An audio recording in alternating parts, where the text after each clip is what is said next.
Joined by Joe Orsulak, who was a big factor in the Orioles' '89 Why Not season. And, of course, Joe was signing some autographs out on Utah Street tonight. It's kind of nice to relate to the fans a little bit out here on a regular basis with the signings, right, Joe?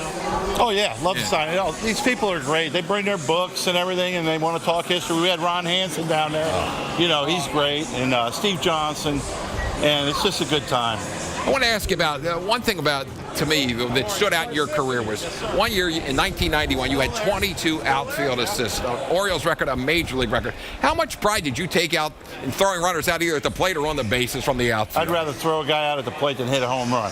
Really? I would. Come on, you're lying. No way, Joe. Listen, when you let that ball go and there's a crowd, and that noise just builds up. It's like, oh, yeah. I'm telling you, it's better than hitting a home run. No, there's no way. You throw a guy out, I do a ton of guys out at second base. Yeah, what's that, 120 They pay you a lot of money to hit home runs. You want to reconsider on that one? Well, if I could hit more home runs, but I had more assists than home runs. So. Okay, tell me now, what is the key to the assist? What is the key, really? Never look up and see what the runner's doing. Know where you're going to go with the ball. When you catch it, let it go, and then see what he's doing. A lot of guys these days, you'll see him catch the ball, look to see if the guy's running, and then he's running, and then you got to reload the throw. It's too late. So you're anticipating everybody's going. You know where you're going with it. You're getting it with momentum, and you're getting it quick, and you hit your guy. Yeah. You know, you hit your guy in your chest on the relay, so he can turn and make a good throw. If you're throwing it at his feet or over where he's got to jump for it, he can't catch it and throw anybody out. So you can't get a relay like that. From the time the pitcher warms up and throws the ball, you watching where the catcher's sitting so that you can get a jump on a ball. If he sits outside, you want to fade to your left. What was your key thing of moving into the pitch and picking it up? When you're playing center, you know, you can see exactly what the catcher's doing. When you're playing the corners, it's a little different. When the pitcher starts his motion, I look right out in front of the plate where the bat angle has to come to hit it to me. Really? So if I'm playing right field, that bat angle is facing this way. If it's facing that way, it's going somewhere else.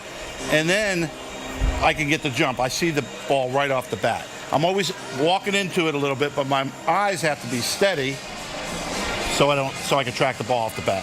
Now, Joe, back in 1989, it was called the Why Not season. The Orioles went from 107 losses to 87 wins and had a chance to actually win the division the final weekend of the season in Toronto. Your memories of that '89 season, what stood out? Phenomenal year, a team that was fearless.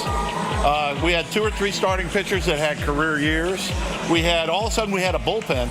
We had a closer. We had 3 or 4 really good setup guys. You could use as a setup guy or a long guy. So you need a great bullpen. You got to win. We won the games that we were supposed to win. We had the lead. We won the game. You got to win those. And we pulled out some late inning victories. The team was young, unafraid. We didn't know we weren't supposed to win, and we just caught that momentum and rode it to the end. Now, you changed your number along the way, I noticed, from 6 to 1. Was there a reason for that? We acquired Keith Moreland. You remember him? Oh, yeah. He lasted about a month. Yeah.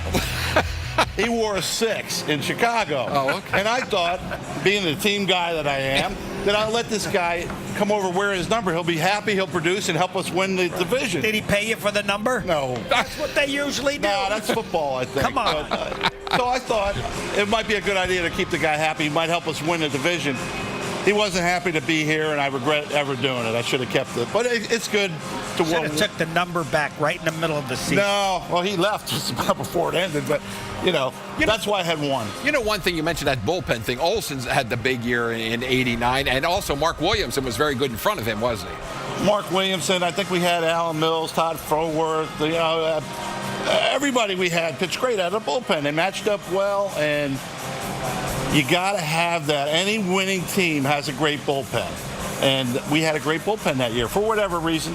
Of course, in the outfield, I mean, Devereaux arrived that year, and also Brady Anderson and Phil Bradley and all. It seemed like the outfield, there's a lot of outfielders that really produced.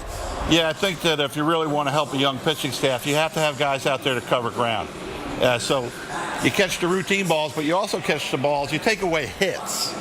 Not just make the regular outs, but you take away hits.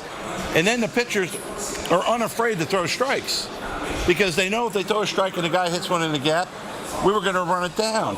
And then the pitchers get confidence, and everybody feeds off each other that way. Right. Well, Joe, we loved having you here. We'll talk with you more throughout the entire season about that 30 years ago. Why not 89 Orioles season?